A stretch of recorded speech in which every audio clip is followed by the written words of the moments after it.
Pecha Kucha 20, Grafik, and the Joe Rogan Experience. Something that's a recurring theme in my Pecha Kuchas is talking about things that are kind of like my bread and butter go-tos. The Smiley Show, Romance of the Three Kingdoms, which I'm going to have to explain. The Joe Rogan Experience is one of those kind of things. So basically, Joe Rogan is a mixed martial arts commentator, a stand-up comedian, and he's been podcasting with his friends and with maverick left-wing thinky people for a few years now. And the reason I talk about this now is because just recently I watched Jesse Ventura, former wrestler, actor, politician, all sorts, talk to Joe Rogan. They're both pro-cannabis, that's a big thing. And, it's an enjoyable intellectual and entertainment experience. It's the kind of thing I hope underpins what I do, that it's fun, but it's interesting, and maybe it has a point in the grand scale of things, and you can make the silly internet visuals to accompany it.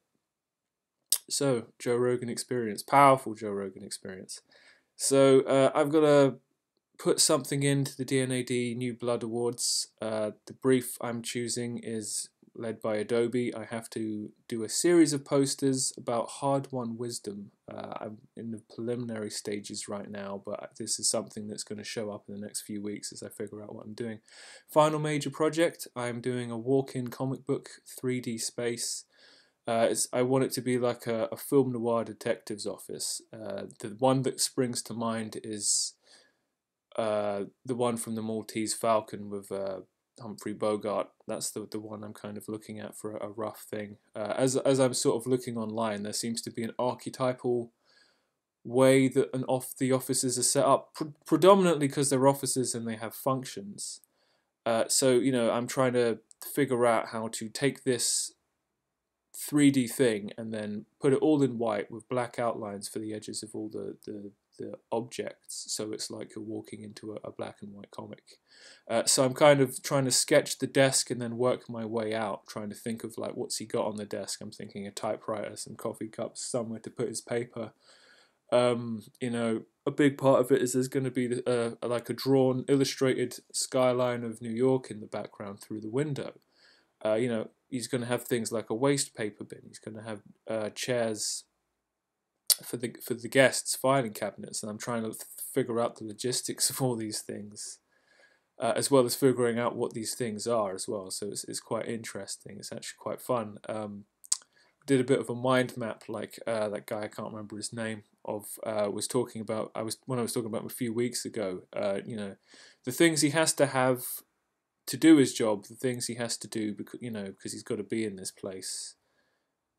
So like he's probably going to have like fast food trays and whiskey bottles and stuff.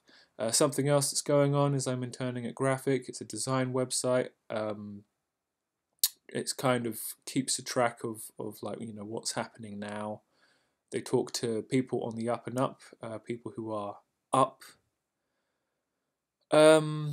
They like the avant-garde stuff. I published an article for them last year where I talked about 5 comic books everyone should read, and I mean everyone. As long as you can read, you should read these. They're not superhero things. They're things that show you that comics can be more than superheroes. I enjoyed that, so I talked about doing an internship with them. The thing they've got me doing now is I'm doing a kind of little interview with creators of a magazine called The Exposed. It's very avant-garde. Its selling point, its USP, is basically that it's a print magazine that has an app, a companion app that you like. If you look at the picture on the left, it's got a little ear symbol in the caption. So if you hover your device over that picture, you will get audio content to accompany the images. The problem I have is that the audio content, at least of the couple of articles I looked at, it's the body copy that should be in the magazine, and it's been removed, but the audio content is someone simply reading it back. And I think reading, it's better to have your voice saying these words in your head than having someone else's voice saying it in your head. especially when the delivery is so flat. So yeah, the magazine really doesn't, a lot of the intellectual content, the value is in the stuff that's not in the magazine. So if your internet connection is dodgy, um, this is maybe more trouble than it's worth. I do get the impression it's a fad, but then this is only the second issue. They might not have found the best method of approaching this attempt to redefine how we interact with print media. I mean, it's bold, but maybe it's trying to reinvent the wheel. I don't know. Neo, I am playing it. You are a stranger in a strange land. It's a story archetype. It comes and goes. Wizard of Oz is like that. I'll be talking about this game in the future because it's got a lot of art things I like, as well as actually being a fun game. So look forward to that. I saw a man playing the bagpipes in central London with East London to his left and the City of London to his right. I was very impressed. He was not wearing full regalia and he looked very scary. He looked a lot like that picture of Alan Moore I always see, with a big beard and an intense face. Yeah, that's the highlight of my week, I'm sure. Right, so what have I got to do going forward? I'm planning a Jack the Ripper walk. And I'm going to try and capture the responses of the people taking the walk with me for my reportage project at university. This exposed article for Grafik, that kind of has a deadline for Tuesday. I've sent the questions, they haven't got back to me. We'll see what happens. I have to also prepare for a screen printing workshop on Tuesday. I'm not sure exactly what I need to do or how to do it, so that's fun. A couple of Pecha Kuchas, like the Smiley Show Pecha Kucha I've done, is I want to do one that specifically talks about plans for the channel, plans in general, going forward, how it is that I intend to avoid getting a real job for the next, however long I can manage, and then a Romance of the Three Kingdoms Pecha Kucha, because I want to do a graphic novel series of the book, but the book is massive.